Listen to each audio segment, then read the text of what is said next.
నమస్తే welcome to V3 news లక్ష్యం సమాజహితం నేను మహేష్ ముందుగా వార్తల్లోని ముఖ్యాంశాలు ఆంధ్రప్రదేశ్లో రికార్డ్ స్థాయిలో కరోనా వ్యాక్సినేషన్ నిన్న ఒక్క రోజే ఏకంగా 6,17,182 మందికి టీకాలు రాళ్ల దాడి పేరిట చంద్రబాబు సానుభూతి డ్రామా సంక్షేమ పథకాలు తమ పార్టీ అభ్యర్థిని గెలిపిస్తాయన్న మంత్రి పెద్దిరెడ్డి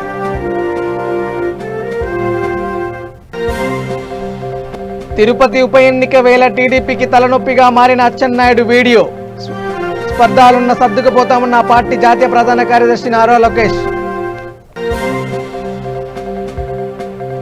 నల్గొండ జిల్లా కాసనగోడులో అదుపు తప్పిన ట్రాక్టర్ కాల్వలోకి తీసుకుపోయిన వైనం రైతు క్షేమం వరంగల్ మహానగర పాలక సంస్థ సమరబేరి ఎన్నికల రిజర్వేషన్లను ఖరారు చేసిన కలెక్టర్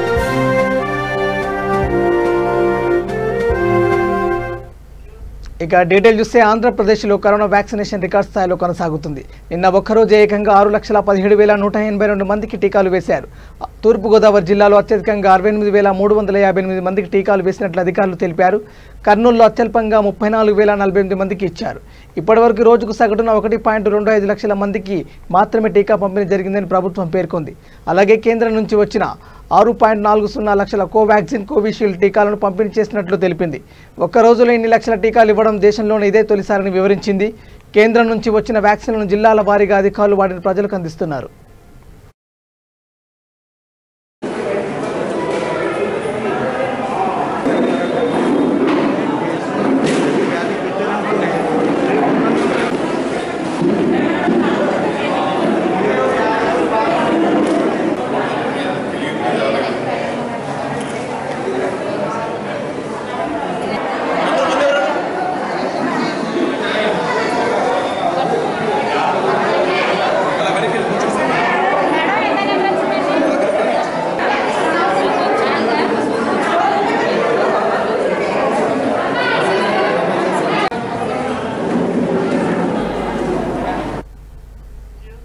ఇక చంద్రబాబుపై రాళ్ల దాడి అవాస్తవమని పంచాయతీరాజ్ శాఖ మంత్రి పెద్దిరెడ్డి రామచంద్రారెడ్డి స్పష్టం చేశారు ఎన్నికల ప్రచార సమయంలో చంద్రబాబు చేసిన ఆరోపణలన్నీ అసత్యమన్నారు ముఖ్యమంత్రి వైఎస్ జగన్మోహన్ రెడ్డి పాలన తీరే తమ అభ్యర్థిని గెలిపిస్తుందంటూ ధీమా వ్యక్తం చేశారు రాళ్ల దాడి పేరిట సానుభూతి డ్రామాకు చంద్రబాబు తెరదీశారని ఆరోపించారు తిరుపతి ప్రజలను ఓటు అడిగే హక్కు చంద్రబాబుకు లేదని మతాన్ని రెచ్చగొట్టేలా బీజేపీ వివరిస్తుందంటూ మండిపడ్డారు సంక్షేమ పథకాల లబ్ధిదారులే తమకు ఓట్లు వేయాలనుకుంటున్నారని వాలంటీర్లను ప్రభావితం చేయాల్సిన అవసరం లేదని తేల్చి చెప్పారు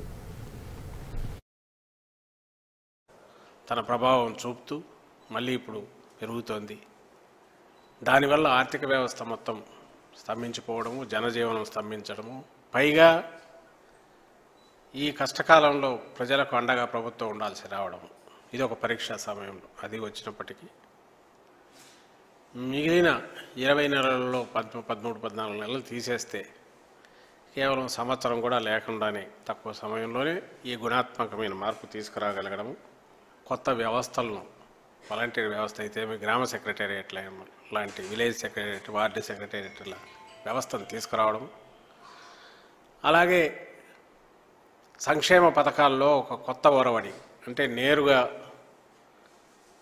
బెనిఫిషరీ ఇంటికి వాళ్ళ చేతుల్లోకి ఆ సహాయం ఏం చేస్తున్నాం అది ఒక్క నయా పైసా కోత లేకుండా డిలే కాకుండా తీసుకెళ్ళడం గతంలో ఎన్నడూ లేని విధంగా శాచురేషన్ బేసిస్ మీద ఎప్పుడు అర్హత ఉంటే అర్హత ఉన్న వాళ్ళు ప్రతి ఒక్కరూ తాము అర్హులైన పథకాన్ని పొందగలిగే వెసులుబాటు కల్పించడం గతంలో చరిత్రలో ఎప్పుడూ లేని రకంగా 30 లక్షల ఇంటి స్థలాలకు పూర్తిగా రంగం సిద్ధం చేసి అందులో 15 లక్షల పైగా ఇంటి స్థలాల పట్టాల కార్యక్రమం ఇవ్వడం కూడా ప్రారంభించడం ఇళ్ల నిర్మాణానికి పునాదులు వేయడం ఇది బహుశా రియల్ టౌన్స్లో స్టాటిస్టిక్స్ గణాంకాల పరంగా ఉన్న సమయంలో ఎంత చేసింది ఒక ప్రభుత్వం అని చూస్తే దేశంలోనే కాదు ప్రపంచంలో కూడా ఒక అరుదైన రికార్డుగా ఒక అవకాశం ఉంటే మీ గిన్నీస్ బుక్లో కానీ ఇంకో దాంట్లో కానీ ఉంటే చేయదగ్గ చూపదగ్గ ఓ పర్ఫార్మెన్స్ ఈ ప్రభుత్వం జగన్మోహన్ రెడ్డి గారి ప్రభుత్వం గత 20 నెలల పైగా సమయంలో చూపిందనే విషయం అందరికీ తెలిసిందే. ఈ సమయంలో స్థానిక సంస్థల ఎన్నికలు ఒక పక్క వచ్చాయి. అవి కాగానే ఇప్పుడు మనకు వరుసగా ఈ బై ఎలక్షన్ కూడా వచ్చింది. రాకూడని బై ఎలక్షన్ వచ్చింది మా సభ్యుడి మరణం వల్ల. దాన్ని ఈరోజు అన్ని పార్టీలు ఎదుర్కొన్నాయి. మా వాళ్ళు కూడా, మా అభ్యర్థి గురుమూర్తి గారు కూడా పోటీలో ఉన్న విషయం అందరికీ తెలిసిందే. అయితే గత 10-15 రోజులుగా చూస్తే ఎవరైతే ప్రత్యర్థులు మా పార్టీకి పోటీగా పెట్టిన ప్రతిపక్షాలు ఏవైతే ఉన్నాయో, ఒకటి Telugu Desam party, 2 Bharatiya Janata party plus Janasena కలయిక, వీళ్ళు ఆ పార్టీల నాయకులు, ఆ పార్టీలు గత 10-15 రోజులుగా ఆ రంగం మీద ఏదైతే పోలింగ్ జరగబోతుందో ఆ ఎన్నికకు సమయంలో మాట్లాడుతూ మొత్తం సమాజంలో మొత్తంగా కూడా మార్పును తీసుకొచ్చే దిశగా ఎలా పనిచేసింది. అగ్ని ప్రమాదాల నివారణ ధ్యేయంగా ఆంధ్రప్రదేశ్ అగ్నిమాపక శాఖ వారోత్సవాలు నిర్వహిస్తుంది. రైల్వే స్టేషన్, ఆర్టీసీ బస్టాండ్ల అవగాహన సదస్సులు నిర్వహిస్తుంది. ఇందులో భాగంగా అగ్నిమాపక సిబ్బంది అధికారులు గుంటూరు జిల్లాలో భారీ ర్యాలీ చేశారు. అగ్ని ప్రమాదాలు, విపత్తులు చోటు చేసుకున్నప్పుడు తీసుకోవాల్సిన జాగ్రత్తలను వివరించారు. అగ్ని ప్రమాదాలపై అవగాహన కల్పించారు. ప్రమాదాల నివారణలో జాగ్రత్తలు పాటించాలని సూచించారు.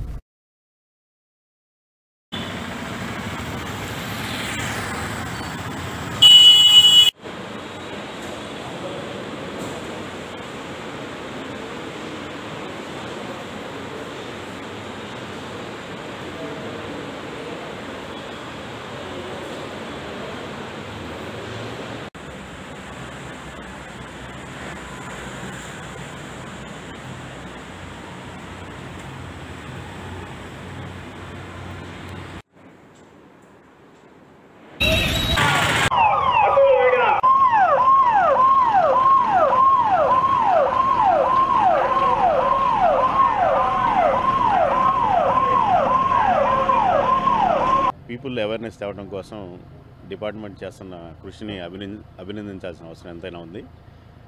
సమ్మరు ప్లస్ కోవిడ్, ఈ కోవిడ్ సీజన్లో హాస్పిటల్స్ కానీ మీరు చూసినట్టయితే క్లినిక్స్ కానీ ఎక్కడ చూసినా కూడా నెంబర్ ఆఫ్ పేషెంట్స్ ఎక్కువగా పెరగటం మూలంగా ఫైర్ సేఫ్టీ మీద చాలా ఇంపార్టెంట్ అవగాహన కావాల్సిన అవసరం ఉంది.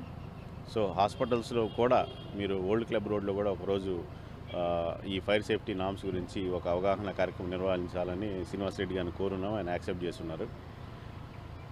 I think all the best for the department. And ప్రజల యొక్క వారి బాధ్యత కూడా ఉంది. ఎండాకాలంలో జాగ్రత్తలు తీసుకోవాలి. ఇన్ కేస్ జరిగినప్పుడు ఫైర్ డిపార్ట్మెంట్ని మనం స్నేహితుల్లాగా భావించి వారికి ఇమీడియట్గా కానీ మనం కానీ ఇచ్చినట్టయితే they will come and save lot of lives. So thank you and all the best for the fire department. I'm retired district fire officer. 2008లో రిటైర్ అయ్యానండి. యాక్చువల్గా ఈరోజు ఏప్రిల్ 14న this national fire service day. అంటే 1944. ఇక తిరుపతి ఉప ఎన్నిక వేళ టీడీపీకి అచ్చెన్నాయుడు వీడియో తలనొప్పిగా మారింది. చంద్రబాబు సభపై రాళ్లు దాడి, ఆ వెంటనే అచ్చెన్నాయుడు వీడియో హిట్ పెంచింది. సొంత పార్టీలో కూడా చర్చనీయాంశంగా మారింది. అయినా సరే చంద్రబాబు, లోకేష్లతో పాటు నేతలు తమ పని తాము చేసుకుంటూ ముందుకు సాగుతున్నారు. అయితే తెలుగు తమ్ముళ్లు మాత్రం టీడీపీలో ఎలాంటి విభేదాలు లేవంటున్నారు ఆ పార్టీ జాతీయ ప్రధాన కార్యదర్శి నారా లోకేష్. ఆ వీడియోను పెద్దగా పట్టించుకోవాల్సిన అవసరం లేదని అంటూనే ఎక్కడైనా మనస్పర్ధలుంటే వాటిని పరిష్కరించుకుంటామని చెప్పారు. ఏది ఏమైనా అచ్చెన్నాయుడు మౌనం దాల్చడం విశేషం. ప్రమాణం చేసాక నేను సిద్ధంగా ఉన్నా. నేను ఇక్కడనే కూర్చుంటా ఇంకొక గంట. మీకు చిత్తశుద్ధి ఉంటే, దమ్ము ధైర్యం ఉంటే రండి, వెంకన్న సాక్షిగా ప్రమాణం చేద్దాం. అంతేగాని మీ దొంగ పేపర్లో, దొంగ ఛానల్లో ఇట్లా దొంగ వార్తలు రాస్తే మటుకు చాలా తీవ్రమైన పరిణామాలు ఉంటాయి. నేను మీకు హెచ్చరిక జారీ చేస్తున్నా. తీవ్రమైన పరిణామాలు ఉంటాయి. దొంగ సొమ్ముతో దొంగ పేపర్లో ఇట్లా మీరు రాస్తున్నారు, ఇది కరెక్ట్ కాదు. ఇప్పుడన్నా మీరు మారండి అని వాళ్ళకి హెచ్చరిక జారీ చేస్తూ నేను ఇక్కడ కూర్చుంటా. ఇంకొక గంటనే ఇక్కడ ఉంటా. దమ్ము ధైర్యం ఉంటే వైకాపా నాయకులకి తాడేపల్లి ప్యాలెస్ నుంచి మీ జగన్ రెడ్డిని రమ్మని చెప్పండి. ఇక్కడికి ఒక ముఖ్యమంత్రి కదలాలంటే పెద్ద సమయం అవసరంలా. ఆయన ఇంట్లోనే హెలిప్యాడ్ ఉంది. హెలికాప్టర్లో టేక్ ఆఫ్ అవుతే 45 నిమిషాలు అలిపిరికి రావచ్చు. అయినా రమ్మని చెప్పండి. నేను ఇక్కడనే కూర్చుంటా. హెలిప్యాడ్ ఇక్కడ నుంచి పెద్ద దూరం కూడా కాదు, వెనకాలే ఉంది ముఖ్యమంత్రి గారు హెలిప్యాడ్. రమ్మని చెప్పండి, వచ్చి ఇక్కడ ప్రమాణం చేయమనండి. ఆయన చిత్తశుద్ధి నిరూపించుకోవాల్సిన బాధ్యత జగన్ రెడ్డి పైన ఉంది. Thank you.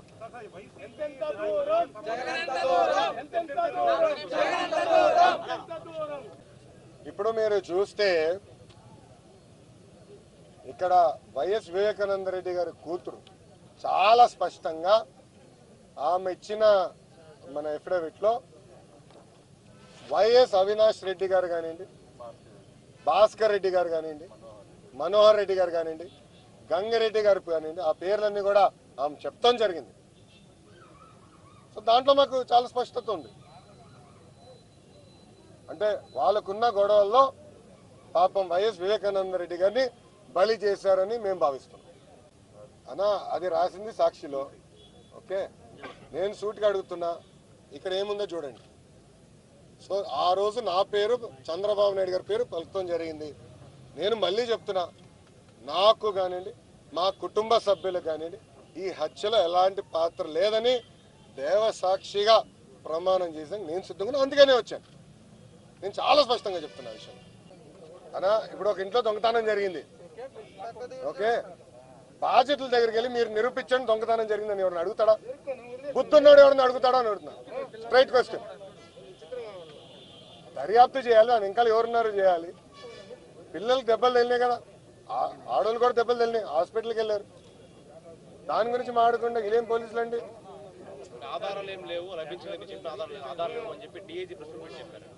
రాళ్ళు చూపించా, ఇంకేం కావాలంటే ఆయనకి. ప్రజలందరూ చెప్పారు కదా పడుతున్నాయి రాళ్ళని, అంత కూడా తెలియకపోతే ఇంకెందుకు వెళ్ళి దర్యాప్తు చేయలేకపోతే ఇంకెందుకు వెళ్ళి? నేను వెయిటింగ్ అన్నా, చేస్తాను వెయిటింగ్. రమ్మని చెప్పండి ఫేస్ టు ఫేస్. అటు జగన్ రెడ్డి ఉంటాడు, ఇటు నేను ఉంటా, తేల్చుకుందాం ఫేస్ టు ఫేస్.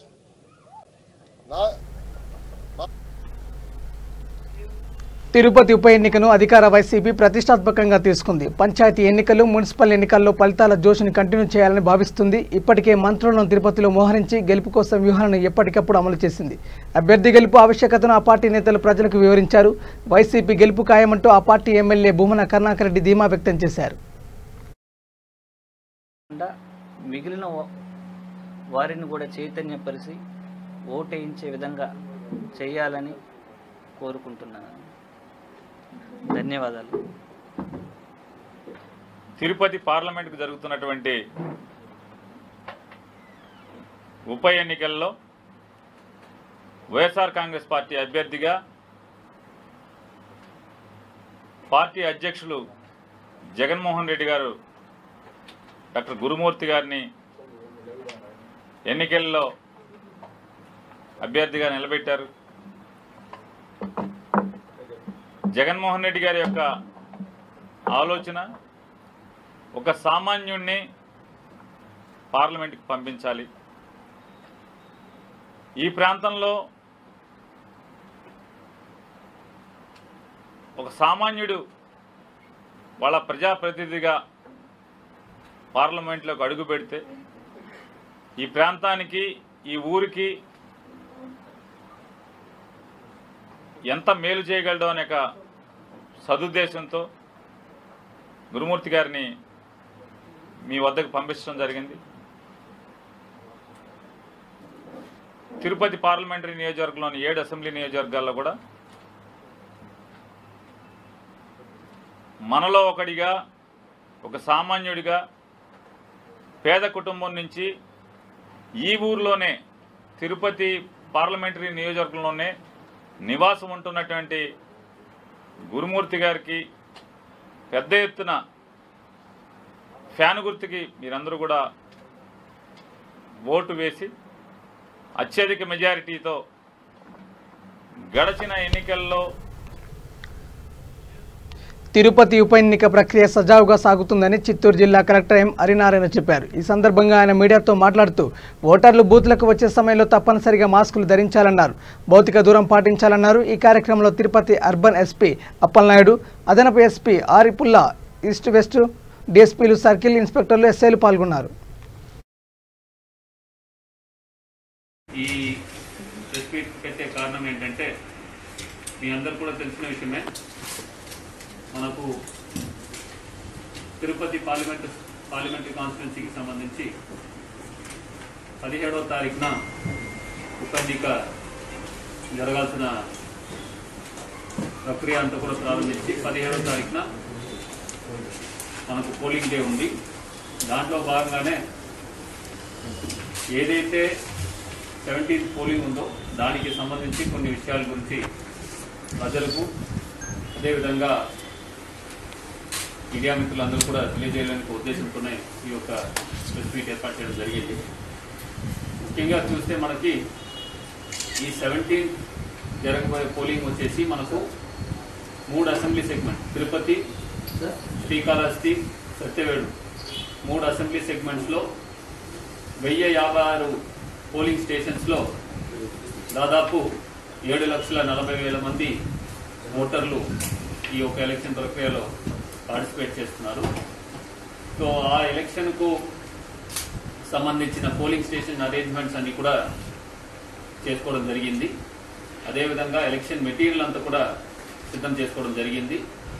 రేపు పోలింగ్ పర్సనల్ అదేవిధంగా పోలింగ్ మెటీరియల్ అంతా కూడా ఆ పోలింగ్ స్టేషన్స్ని చేర్చడానికి కూడా అన్ని ఏర్పాట్లు చేయడం జరిగింది.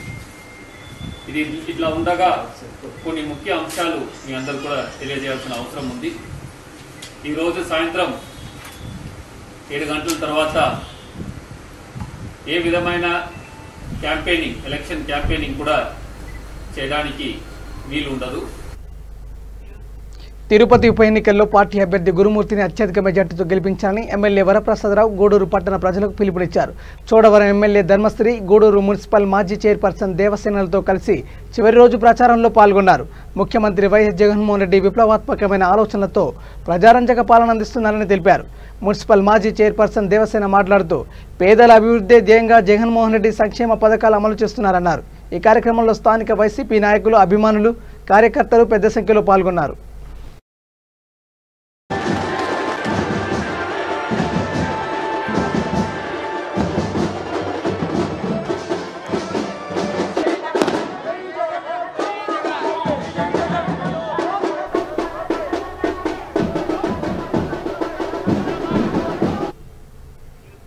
ఏపీ ప్రభుత్వం ప్రతిష్టాత్మకంగా నిర్వహిస్తున్న సచివాలయం సిబ్బంది సేవలకు గుర్తింపుగా వారిని ప్రత్యేకంగా అవార్డులతో సత్కరించింది.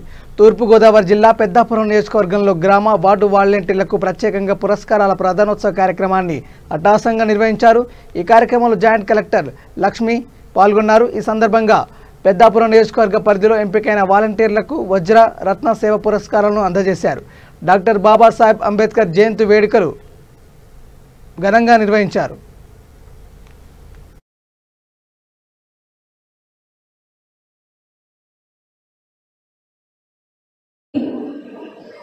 నిజంగా వాళ్ళ కళ్ళల్లో చూసిన ఆనందం ఇళ్ళ పట్టాలు చేత హ్యాపీగా నేను ఈ అవార్డు అన్నది ఆ రోజు తీసుకున్నాను వాళ్ళ మధ్య. నేను తర్వాత ముఖ్యంగా కావాల్సింది రైస్ కార్డు.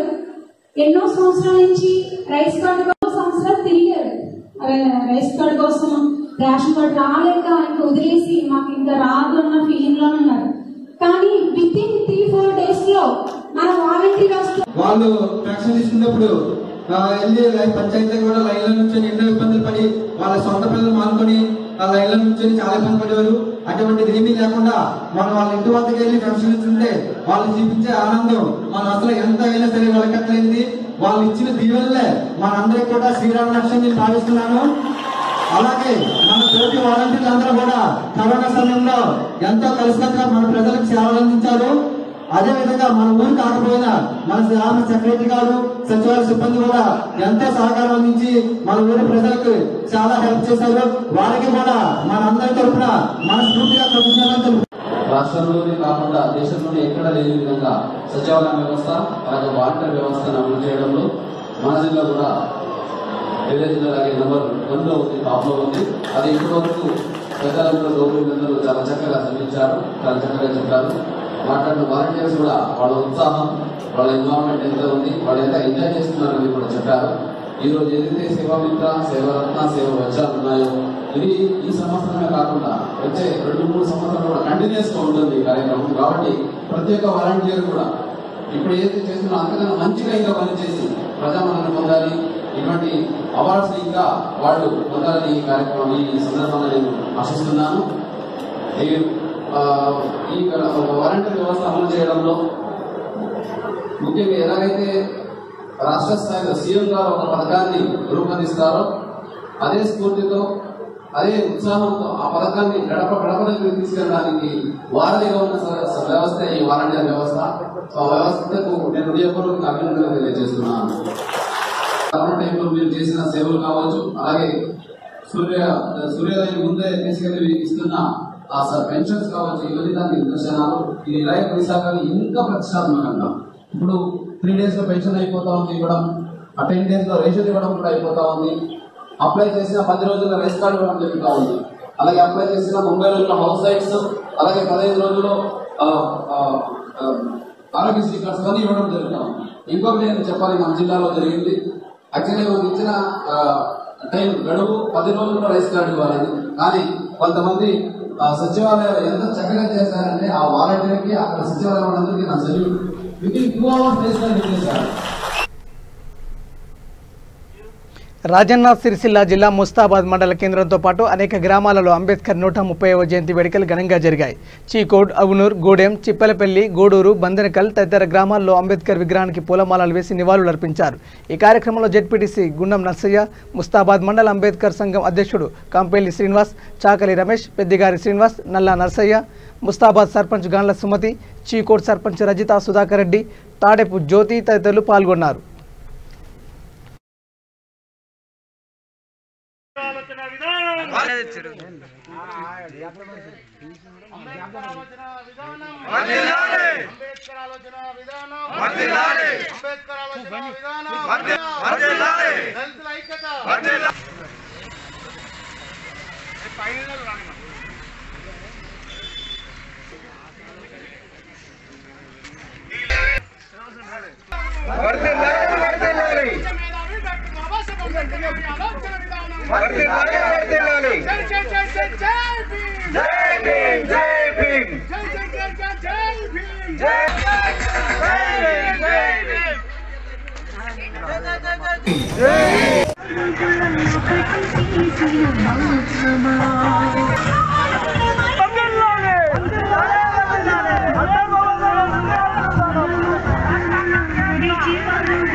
దేశవ్యాప్తంగా 130వ జయంతి సందర్భంగా డాక్టర్ అంబేద్కర్ జయంతి సందర్భంగా మన దేశమంతటా జరుపుకుంటున్నాం కాబట్టి అంబేద్కర్ లేని రాజ్యాంగం లేదు అనేది అందరికీ చిన్న పౌరుల నుంచి పెద్ద మంచిగా అందరికీ తెలిసిన విషయమే.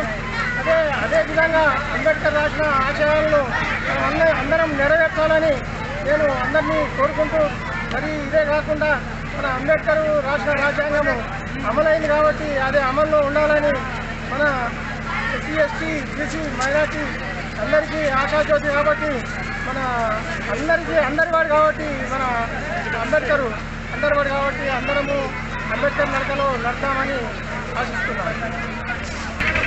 చీకోడ గ్రామంలో అంబేద్కర్ గారి 130వ జయంతి కార్యక్రమం మరి దీన్ని గమనిస్తూ మరి అంబేద్కర్ గారు మనకి ఇచ్చినటువంటి ఫలాలను పూర్తి స్థాయిలో అమలు చేయడంలో యువతపై బాధ్యత ఉన్నదని తెలియజేస్తున్నాను. మరి యువత ఏం చేయాలి? చదువుకోవాలి. చదువుతో పాటు మరి జ్ఞానం వస్తుంది, చదువుతో పాటు ఆర్థికం వస్తుంది, చదువుతో పాటు సమాజం విలువ తెలుస్తుంది, చదువుతో పాటు వ్యక్తిని గౌరవించడం తెలుస్తుంది. కాబట్టి చెడు వాసనాలకు దూరంగా ఉండి మరి చదివే ప్రాధాన్యం. అంబేద్కర్ 14 కోర్సులు చదివిండు, ఒక 4 కోర్సులను ఎంచుకొని మరి ఇలా మనకు హక్కులు కల్పించి పెట్టిండు. మరి మీరు కూడా మీ కుటుంబాన్ని అన్ని రకాల తీర్చిదిద్దాలంటే ఖచ్చితంగా చదివే లక్ష్యంగా గుర్తించుకోవాలి. అదేవిధంగా చరిత్ర వల్ల వ్యక్తులు ప్రభావితం అవుతారు, కానీ చరిత్రనే ప్రభావితం చేసి ఐక్యరాజ్య సమితి మేధావి అంబేద్కర్ గారి జన్మదినాన్ని ప్రపంచ మేధావి దినోత్సవం. నల్గొండ జిల్లా నగరికల్ నియోజకవర్గం కేతపల్లి మండలం కాసనగోడు గ్రామంలో రోడ్డు ప్రమాదం జరిగింది. వడ్ల లోడుతో వెళ్తున్న ట్రాక్టర్ వేగంగా అదుపు తప్పి మూసి కాల్వలోకి పడిపోయింది. రైతు చల్లా సంజీవరెడ్డికి త్రుటిలో ప్రమాదం తప్పింది.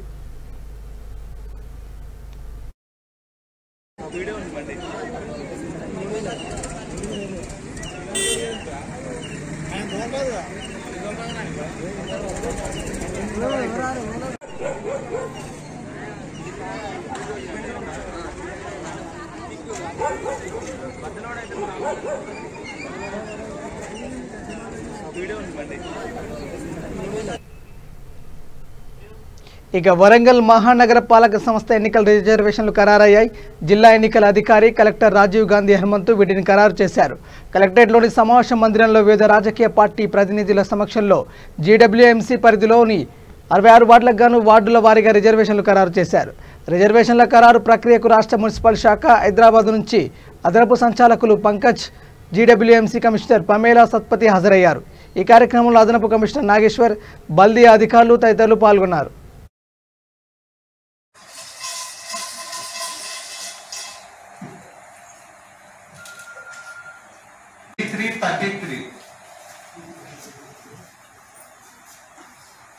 BC women 3636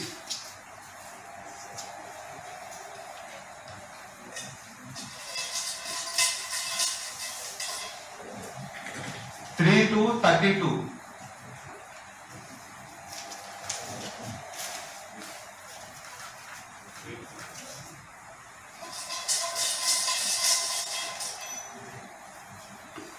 2525 2525 last day 5454 BC women. So ఇవి 10 BC women ఒకసారి చదువుతాను. 38 36 9 33 16 23 42 32 54 25. శ్రీధర్ నోట్ చేసుకున్నాను. సో రిమైనింగ్ కూడా తీస్తాను. ఇవి బీసీ జనరల్ అవుతాయి. 1010 1 to 12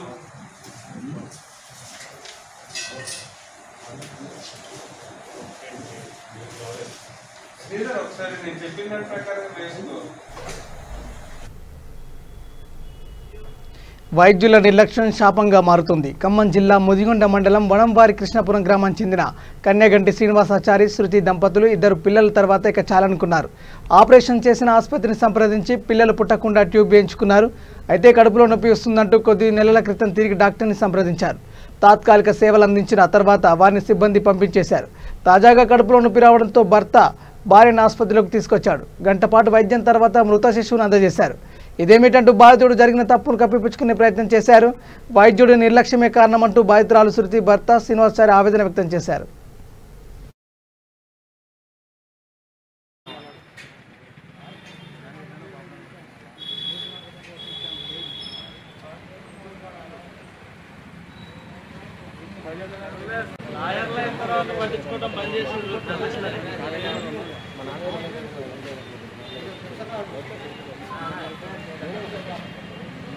నా పేరు శ్రీనివాస్ అండి. మాది వనవరి కృష్ణాపురం, ముదిగొండ మండలం. నేను ఇంతకుముందు ఇక్కడ నాకు 2 పాపలు, నా చిన్న పాప డెలివరీకి ఇక్కడ ఈ హాస్పిటల్కి తీసుకొచ్చాను. ఈ హాస్పిటల్కి తీసుకొచ్చినప్పుడు మేడం గారు చూసి డెలివరీ అయిపోయింది. తర్వాత మా మిస్సెస్కి లూప్ చేశారు. లూప్ చేసిన తర్వాత మళ్ళీ 18 months తర్వాత లాస్ట్ 3 months బ్యాక్ ఇక్కడ ఇదే హాస్పిటల్కి వచ్చాము. ఈ హాస్పిటల్కి వచ్చి మేడం ఇట్లా మా మిస్సెస్ ఆరోగ్యం బాగోట్లేదు, పొట్ట చాలా బిర్రుగా ఉంటుంది, ఏంటో చూడండి మేడం అని చెప్పేసి ఆమె చెప్పాము. ఆమె చూసి ప్రెగ్నెన్సీ ఏం లేదు, అలాంటిది ఏం లేదని టెస్టులు చేసి పంపించారు. మళ్ళీ లాస్ట్ మంత్ లూప్ పడిపోయింది మేడం అని చెప్పి చూసిన తర్వాత కూడా ప్రెగ్నెన్సీ లేదు, ఏం లేదని చెప్పి పంపించారు. ఈరోజు కొంచెం కడుపు నొప్పి లేస్తుంది అని చెప్పి హాస్పిటల్కి తీసుకొచ్చేసరికి మీకు బేబీ పుట్టిందని చెప్పి 5 months బేబీని చేతిలో పెట్టి మీ పాపని మీరు ఏం చేసుకుంటారో చూసుకోండి అని చెప్పి పంపించేస్తున్నారు. ఇది జరిగింది. ఏమంటున్నారు డాక్టర్ మేడం గారు? ఏమంటున్నారంటే నాకు తెలియదు, నేను ఆ టైంలో నాకు కరోనా వచ్చింది, నేను సరిగ్గా చూడలేదు, నాకు పిచ్చి పట్టింది, నీ భార్యకి ప్రెగ్నెన్సీ ఎలా వచ్చిందో నువ్వు అక్కడ పోయి నీ భార్యను కనుక్కోని కూడా మాట్లాడుతున్నారు. అంటే పిచ్చి పడితే వాళ్ళు ట్రీట్మెంట్ ఎట్లా చేస్తున్నారు మరి ఆమెకే తెలియదు. పిచ్చి పట్టిన వాళ్ళు ఇంటి దగ్గర ఉండాలి, ట్రీట్మెంట్ చేయకూడదు కదా. ఏమంటున్నారంటే నా భార్యకి ప్రెగ్నెన్సీ నా భార్యకి ప్రెగ్నెన్సీ ఎప్పుడు వచ్చిందని నాకు తెలియదు అంటే నీ భార్యను అడుక్కోపోండి అని చెప్పి మాట్లాడారు. ఇది జరిగింది. అంటే కరోనా వచ్చి పిచ్చిలేస్తే జనాలు సరిపోతుంది. అట్లా కరోనా వచ్చినప్పుడు రెస్ట్ తీసుకో. కరోనా కేసులు నానాటికి పెరుగుతున్న నేపథ్యంలో నిజామాబాద్ జిల్లా జుక్కల్ వాసులు సంపూర్ణ బంద్ పాటించారు. వ్యాపారులు తమ దుకాణాలను మూసివేశారు. పొరుగు రాష్ట్రమైన మహారాష్ట్రలో కరోనా రోజురోజుకు పంజాబ్ విసురుతుండటంతో పాజిటివ్ కేసులు పెరగకుండా ఉండేందుకు గాను జాగ్రత్త పడుతున్నారు. వారాంతపు సంతను సైతం వాయిదా వేశారు. ఎస్ఐ దత్తాత్రేయ ఆధ్వర్యంలో పోలీస్ సిబ్బంది సైతం తమ వంతు పాత్ర పోషిస్తున్నారు. నిబంధనలను ఉల్లంఘిస్తే 1000 రూపాయల జరిమానా విధిస్తామని ఆటోలో మైక్ ద్వారా ప్రజలకు అవగాహన కల్పిస్తున్నారు.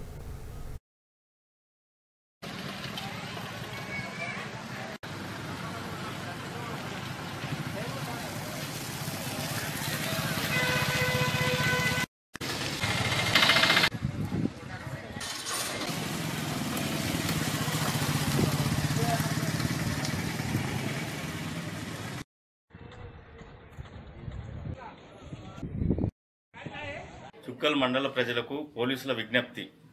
జుక్కల్ మండల పరిధి మహారాష్ట్ర సరిహద్దు రాష్ట్రాల బార్డర్లో ఉన్నందున ప్రజలు రాకపోకలు కొనసాగించవద్దు మరియు స్వీయ నియంత్రణ పాటించాలి, భౌతిక దూరం పాటించాలి, మాస్క్ తప్పకుండా ధరించాలి. ఇందుకు వ్యతిరేకంగా ప్రవర్తించినచో చట్టరీత్యా తగు చర్యలు తీసుకొనబడును.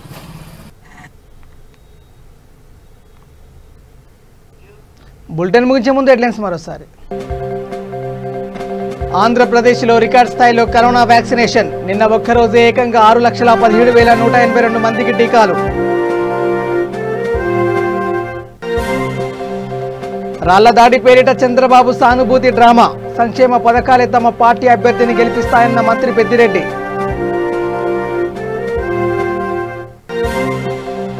తిరుపతి ఉప ఎన్నిక వేళ టీడీపీకి తలనొప్పిగా మారిన అచ్చెన్నాయుడు వీడియో. స్పర్ధలున్నా సర్దుకుపోతామన్న ఆ పార్టీ జాతీయ ప్రధాన కార్యదర్శి నారా లోకేష్. నల్గొండ జిల్లా కాసనగూడులో అదుపు తప్పిన ట్రాక్టర్. కాల్వలోకి దూసుకుపోయిన వైనం రైతు క్షేమం.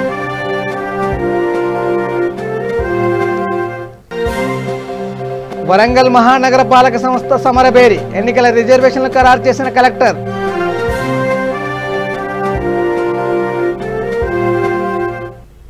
ఇవి bulletin updates. Keep watching V3 news. లక్ష్యం సమాజేత. నమస్కారం.